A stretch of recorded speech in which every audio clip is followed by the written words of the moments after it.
broadcasting and streaming live all across America. This is Home Talk USA with Michael King, where we will discuss topics pertaining to your home with industry-leading experts. Michael King is a licensed general contractor with more than 30 years of experience in home improvements and the author of Contracting with the King. Join us this hour for our segment Invent America with your co-host, the Inventor Lady, Rita Crompton. Discover what's next in the home improvement industry and explore new products and innovations. Or if you have that next great big idea, learn what it takes to bring your invention to the world. As Michael King and Rita Crompton talk to America's inventors and innovators. Remember, the America of tomorrow is being invented today. We invite you to visit us at HomeTalkUSA.com, one of the best resources for home improvement information around today. Your best life begins with your best home, and there's no place like Home Talk. That's HomeTalkUSA.com. And now, we proudly present Invent America from the #1 home improvement radio program in the country, Home Talk USA, with your host, the Cajun contractor, Michael King, and his co-host, the Inventor Lady, Rita Crompton. Yahee! Hello, America! Welcome to the Invent America show. That's right. I'm the Cajun contractor, Michael King, here on the King's Broadcasting Network. I want to welcome all of our affiliates all across this great, great land of ours. Hey, look, it's all about education and information. That's what we do here each week, every week, right here. And I'd like to welcome my co-host, my partner in crime, the Inventor Lady herself, Miss Rita Crompton. Hey, Rita, how you doing? I am just fine. How are you? Oh, you missed me. I've been gone, huh? It's like I did. I know. It's like every time I leave, I just go hooky for a while, Well, but, yeah, but the one upside to when you're gone is I lose weight. You lose weight, yeah. I'm not always being hungry listening to you talk about that Cajun food. Yeah, I've been busy. Everybody needs to know. I also I'm a 5-star chef. My audience might not know that. I'm not just a Cajun contractor, an expert in construction, but I'm also an expert in food, Cajun food, and it's part of our heritage. And all last week, I was actually the chef that actually cooked for all the Fox people at the Super Bowl down in New Orleans. So I got to meet a lot of people that had a chance to eat a lot of my food. But hey, I'm back. So hey, I'm ready to go, ready to talk home improvements, Invent America. Let's talk about what I wanted to talk. I've been wanting to discuss this for a long, long time, Rita. Trade associations. Yeah, well, do they have value or are they predatory?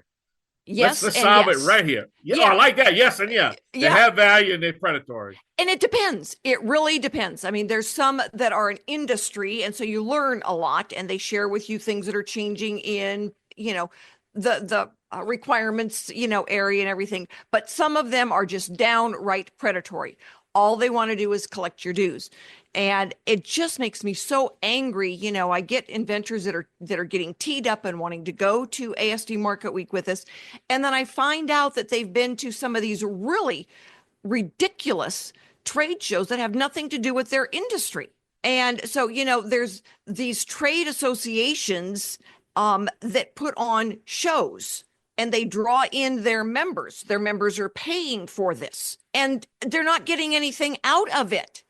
And a lot of times, the inventor it's a feeding frenzy, and the inventor is the main course. At the end of the day, you just got to sort out the information of the legitimacy of these organizations and these associations, in which are political PACs. Because a lot of these associations are basically political PACs. You follow me? Yeah, absolutely. And I can mention one big one right now, but if I did that, they'll never allow me in the show again. So I'm going to reserve my comment. But everybody knows they're a political PAC. That's all they are. Yeah. But let's not get into that. That's a show for another day. But you have to understand the value of these associations anyway. Right, and I think that in your opinion, I know they got some good ones. There's ways to kind of figure it out. All right, do they have your back, or are they just sending you, monthly dues requests? Yeah. And there's a lot of times when, the members, they know, it's like, and then they just kind of get stuck in the junk. Yeah. And feel like they have to. So what I look for is first of all, don't look at that trade association. There's a lot of them for inventors. They're just taking your money. All right. Look at the industry and then talk to other people before you start giving them your cash, because inventors that are getting teed up to go into, a trade show or get their product in the marketplace, by then money is precious. Every dollar counts for something. And I get so many inventors, it's like, just really needed you to save, a little bit of money to start marketing your product. And, by then they've a lot of times wasted it with inventor trade associations. Well, to be honest with you, Rita, marketing never comes into the equation. That's the problem. Yeah. At the end of the day, they put it on a piece of paper, and then first of all, they think about it. We talked about that. Put it on a piece of paper. Now they, get that little prototype going, and then they finally get it manufactured. Which is, by that time they done spent hundreds of thousands of dollars. But it's one thing they never think about is the marketing part of it.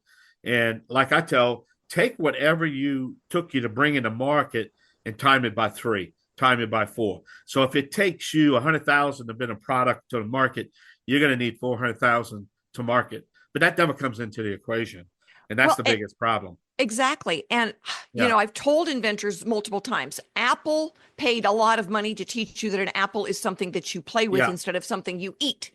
Most inventors don't have millions of dollars to spend on marketing. Well, and we keep hearing, you heard it in the past. Well, and when they finally land in a box store, they all happy. Oh man, I'm in this box store. I finally got in, and I try to tell them, yeah, you're in the computer system, but you're among 3 million, 4 million, 5 million products. You're in their system. You're in their computer system, and unless somebody knows that you're in their computer system, then it's not going to matter. You remember when I first, I don't know, I'm going to go back years. This is like 10, 12 years ago, and I'm going to prove a point, and I think you remember this. When this show was really, it's always been popular, but before, what happened, and, we had the downside on radio stations, and then, everybody knows the story behind that. But when we were in the highlight of our really process, I want to say maybe mid 2010, something like that.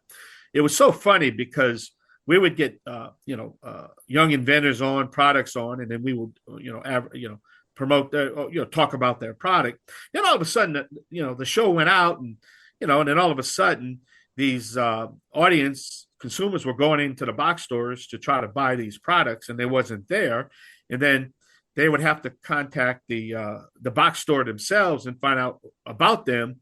So this show played a big part in getting people in the computer system, because people don't realize when you walk into a box store, that manager, if they don't have it, they're online with their buyer.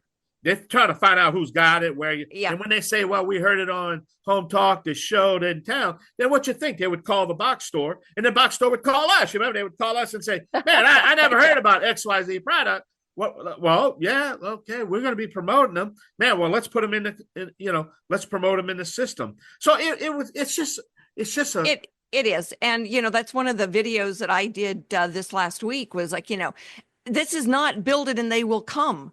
No. It's, build it, have it available, and then you've got to be able to tell them the story on where to get it. And that's one of the things that we do at, ASD Market Week is we create the story. We create the drive to find it, because we're the only innovative section. Companies, they already know what's out there. They want to see what's new. So they come shopping in our space. But that's part of then creating the story so that people know you're there.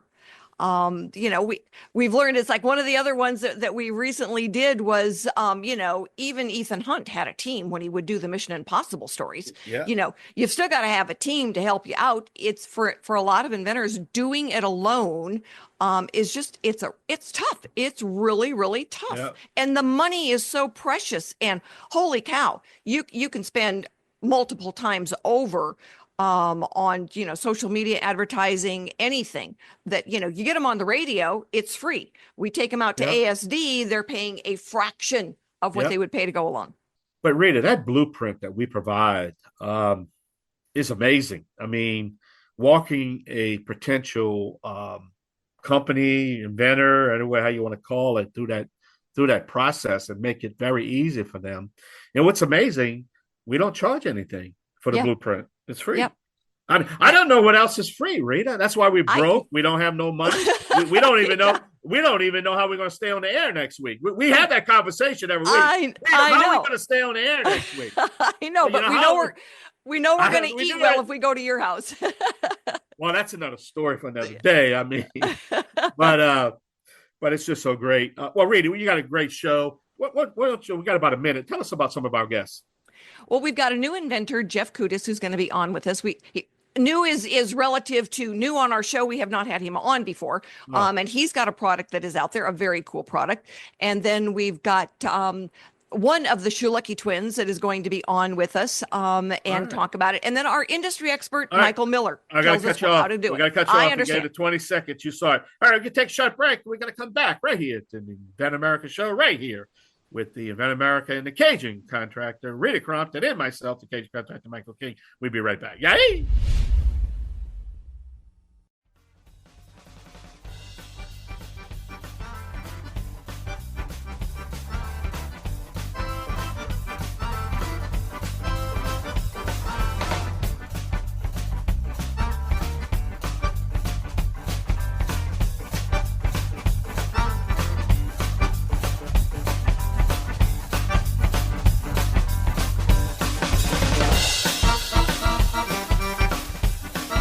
Hello, America, and thank you so much for being with us this afternoon.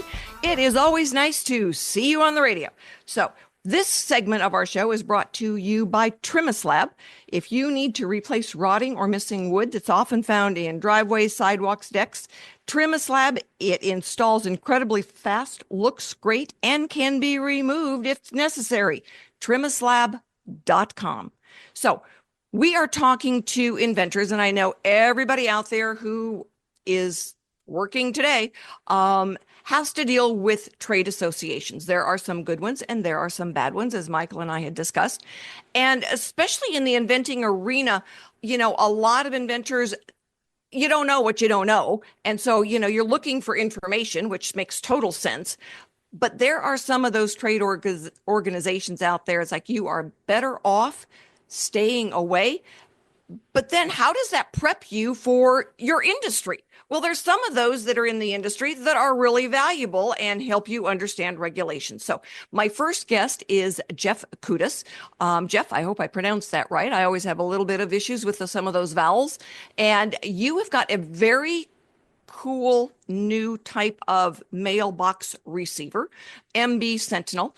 And tell our listeners about it. What is it and where can they find it? Hey, Rita. Yeah, first off, just thank you so much for having me on the America's Inventor Lady podcast, and I'm certainly excited to be here.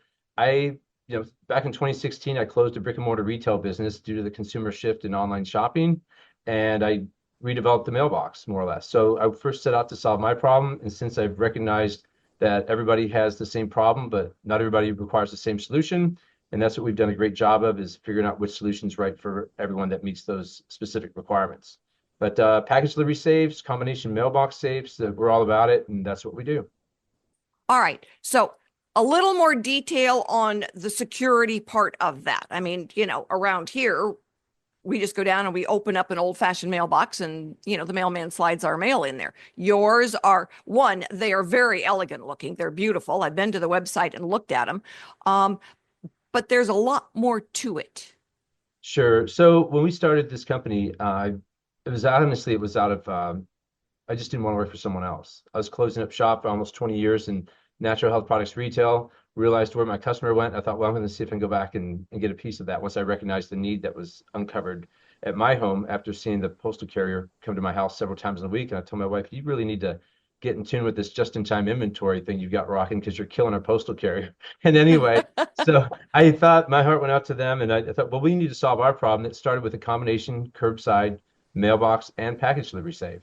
So the first thing I looked at was, well, gosh, can we get this thing, you know, working? I thought I had the same problem as everyone else. Well, as I went through different trade shows and just got it in front of people, I began to realize that there was more than just one problem. So the package delivery safes we have, either they stand alone by themselves and they're perfect for gated entrances, or they integrate into walls and they have two doors, or maybe it's a wall hatch because you live in suburbia and it mounts to the side of your home.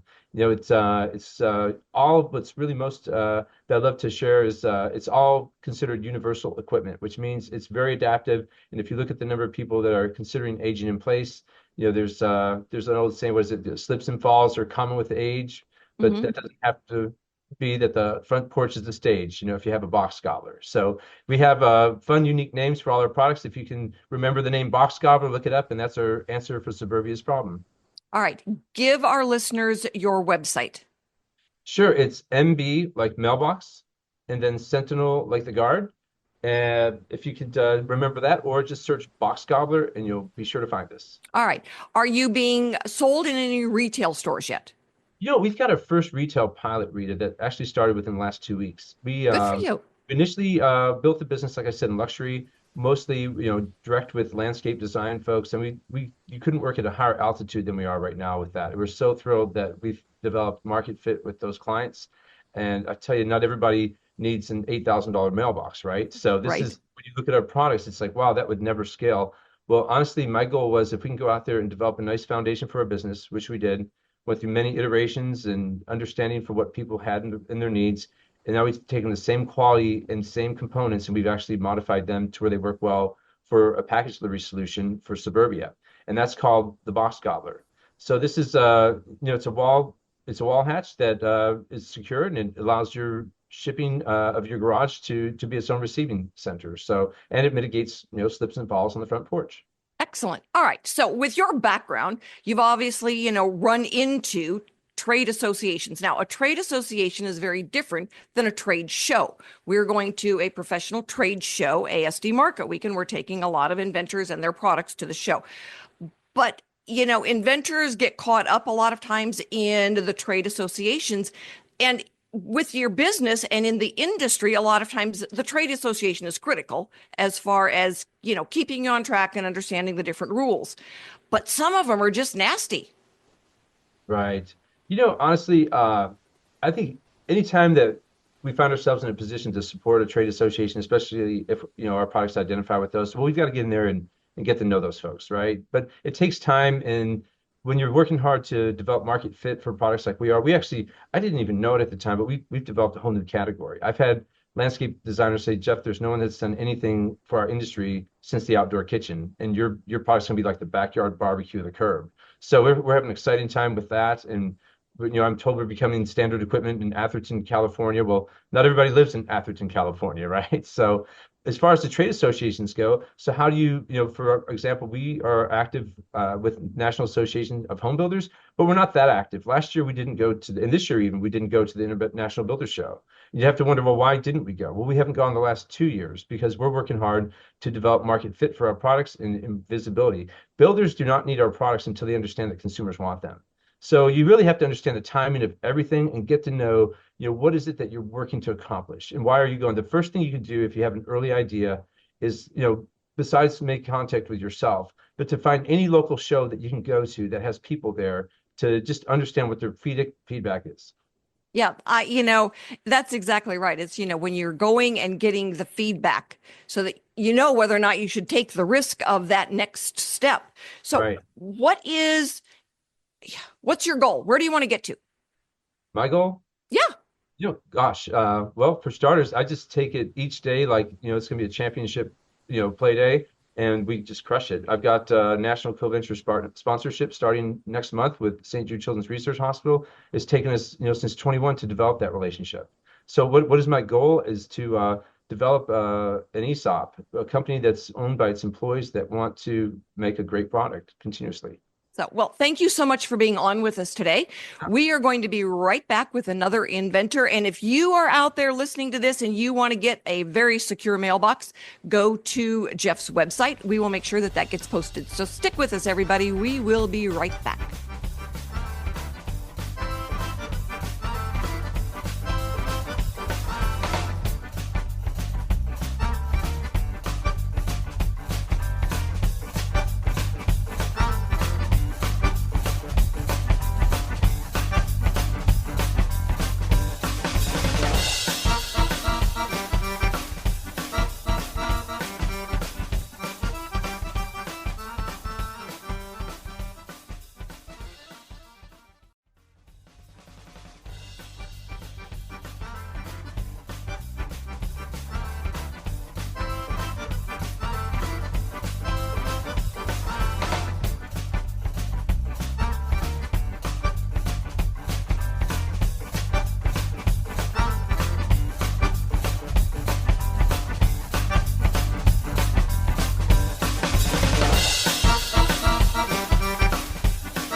Thanks, America, for being with us this afternoon. This segment is brought to you by Aztec Washer. It is a revolutionary and innovative way of roofing products since 1968. Holy cow. They have been around a while. It must mean that they are doing it right. Seal it right, seal it tight. Aztec Washer. So we are talking about the value and the conflict, really, of trade associations. And there's sometimes when you really don't have an option. If you're in the industry, you've got to belong to the association. And then there's other times where it's like, nope, that's a predator. And sometimes you might have to be, and it's still a predator. But our next guest is one of the inventors of rodent stoppers, David Schuelke. We had Jim on once before. David, tell everyone why rodent stoppers is really a cool new way of controlling rodents. And, are you talking about anything and everything or specifics? Yes, great question. So specifically for rats and mice, there's a big problem with rodents. And my twin brother and I fell into the rodent industry over 12 years ago. And the need of rodent control products were something that we were completely frustrated by, because a lot of times we were buying stuff that most homeowners can buy off the shelf or online, and we would deploy them to attempt to solve our rat issues. And we were getting about a 40 to 60% effective rate in getting rid of rats, in preventing rats and mice from getting into homes. And with all of the passion that we put ourselves in, we started to understand, and watching the behavior of these rats utilizing rodent cameras, we started to figure out, wait a minute, there's got to be a much better way.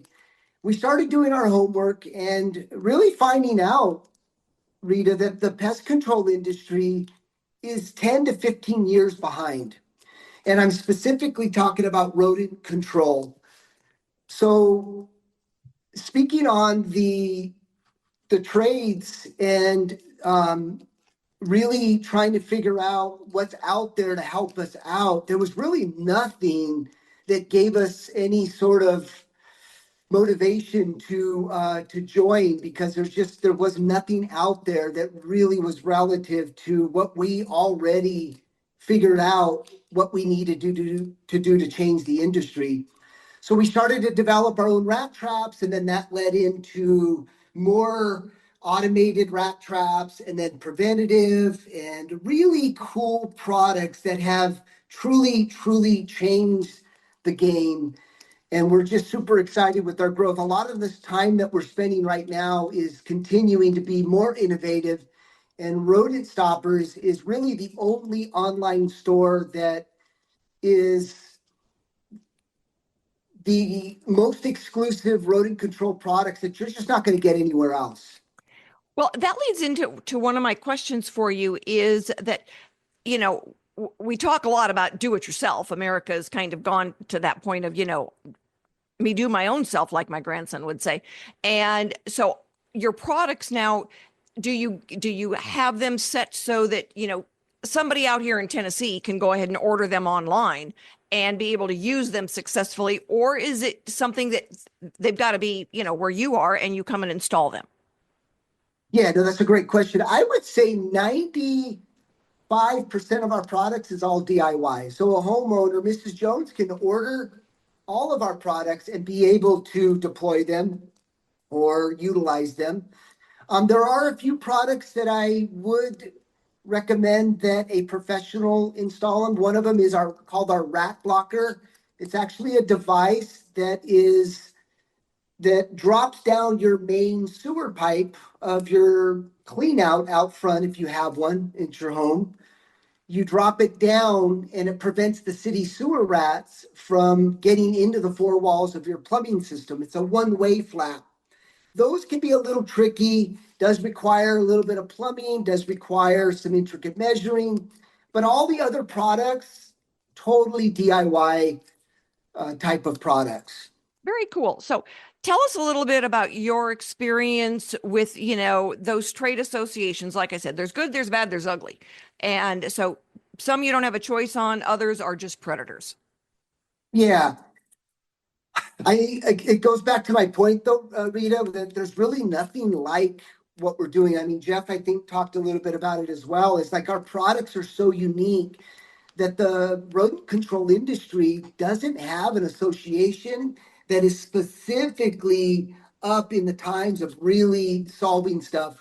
I mean, there is an organization called NPMA, which is the National Pest Control Management Association.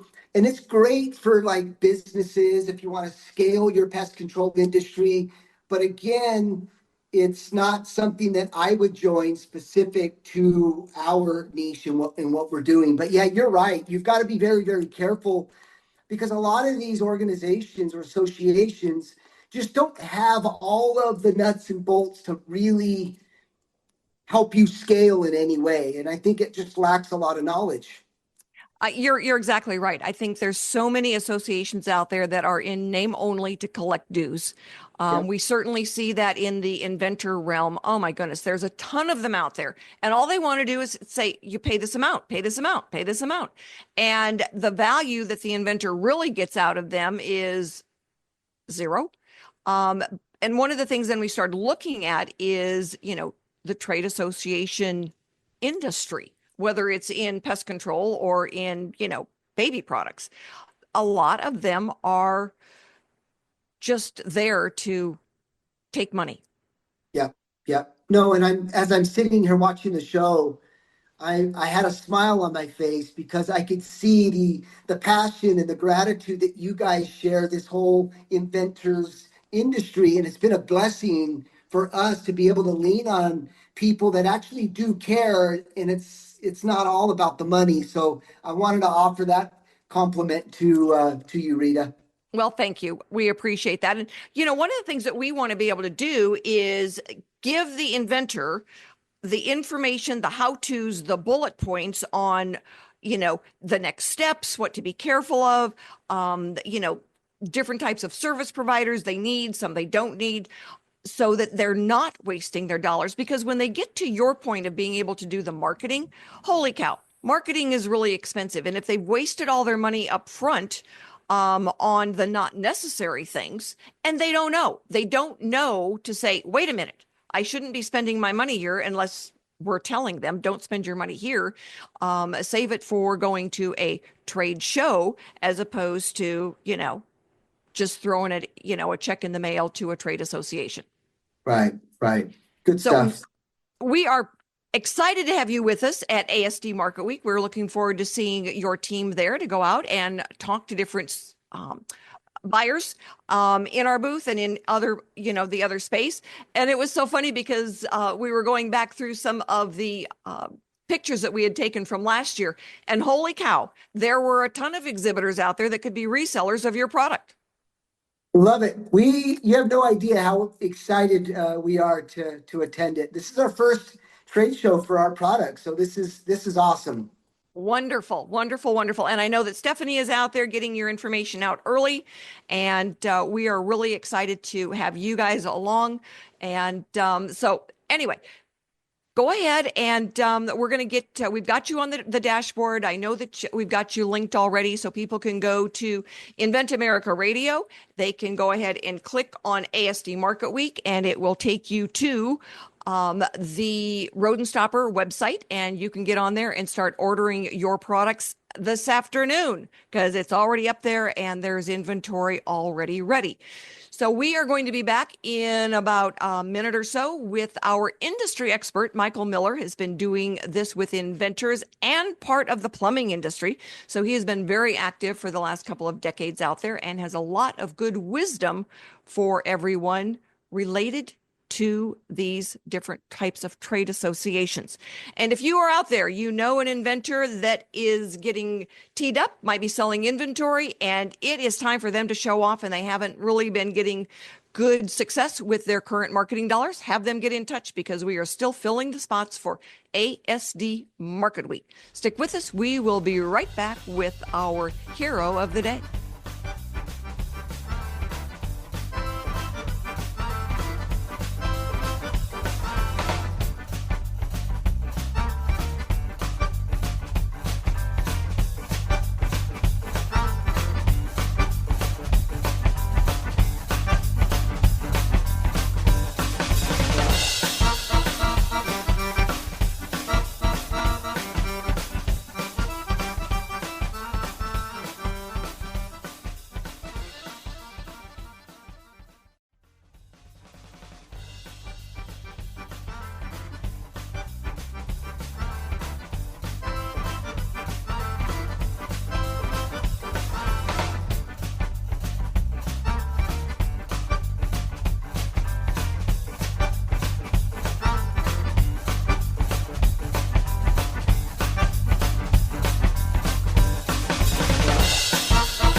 America, and thank you so much for being with us. We do Invent America Radio because America invents. Have been doing it for hundreds of years. This segment is brought to you by Liberty. All right, getting all my vowels mixed up there. Liberty Tabletop by Cheryl Manufacturing, America's only flatware made in the USA. So for all of your flatware, dinnerware, cookware, and glassware, think Liberty Tabletop. LibertyTabletop.com is the website. So thank you, Michael Miller, so much for being with us this afternoon. We appreciate it. Give our listeners a little bit of your background, because you've been doing this for a long time, and I am sure that you have run into those predator trade associations more than once. That is very true. Yes, I was in the semiconductor industry for a number of years. I was also in the medical industry. And of course, the plumbing industry was the last industry, plumbing and also new home construction products. All of them, and even a chemical company that was the owner, the parent company of the company that I worked for. And so I worked with chemical products as well. Each and every one of those have their own trade associations, and each of the companies that I belong to trade associations as well. My advice for inventors, though, is that you're putting the cart before the horse if you're thinking about joining any of these trade associations, thinking that it might help you in furthering your product and furthering getting your product into the marketplace.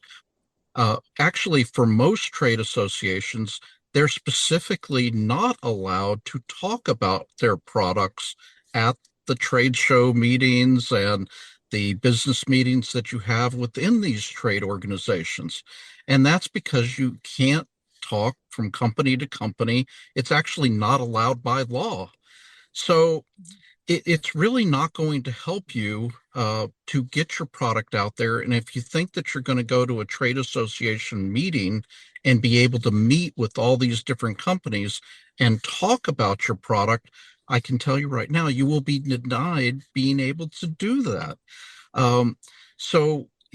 If you are going to join, I would say, any organization, make sure that you fully understand what that is going to really get you and what is it going to buy you moving forward with your product. And in most cases, I would say none that I can even think of right off the top of my head would be valuable for you to join, pay dues to, all that type of thing. I mean, it would really not help you and further you in getting your product out there into the marketplace. Yeah, thank you so much. I know we have run into it as well. We've seen inventors, join different inventor groups that were trade associations. Oh, and, yes.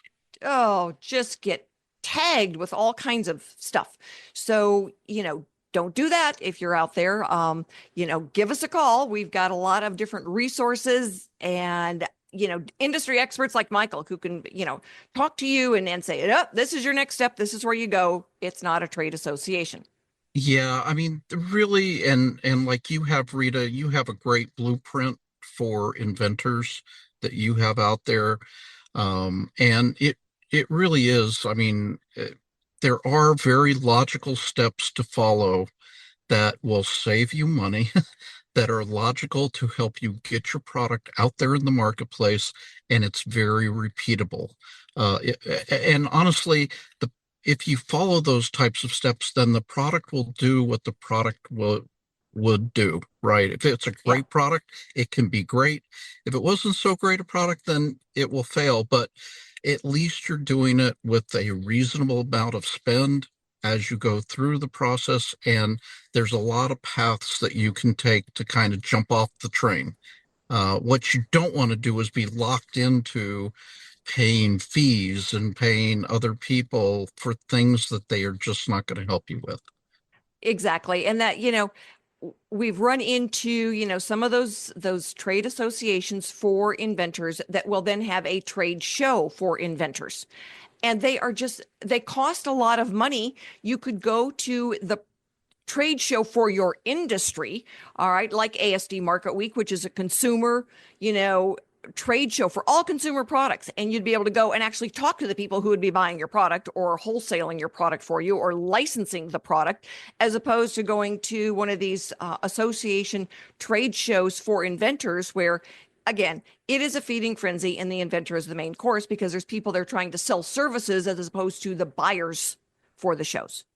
That is absolutely right. And it's really important to make those connections, talk to the people that are already selling products like yours, talk to people that are already manufacturing products like yours, and the amount of information that you will get for free, just the cost of going and being like in your booth at ASD, and the amount of people that come by that you can talk to and that will talk to you. And, the reality is, legitimate people want to help, and you would be just absolutely shocked at how much information they will give you for free, because they just really like to see inventors succeed.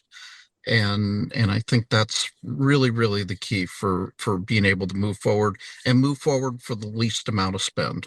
And that's what we Exactly. all look for. It is. And by the time we get into the marketing part of it, the spend is critical because they don't generally have a lot of money to spend. I've never had anybody come and say, "Oh, I've got $1 million to spend on marketing." They're always like, "I don't have any money left. Now what do I do?" And it's like, I really don't know, because it costs money to go to a trade show. The one thing about going with us to ASD is it's a fraction of the cost. So if you're out there and you are an inventor, you've got product that you're selling, and you want to be able to go to this trade show that's got the national and international reach, call me. My number is out there everywhere. You can find me on Invent America Radio, but get in front of the eyeballs. That is the best way to have sales. And with that, we will be back next week. Michael Miller, thank you so much for being on with us today. And again, if you've got an idea, let me know. We are here to help. Thank you, Rita. Appreciate it.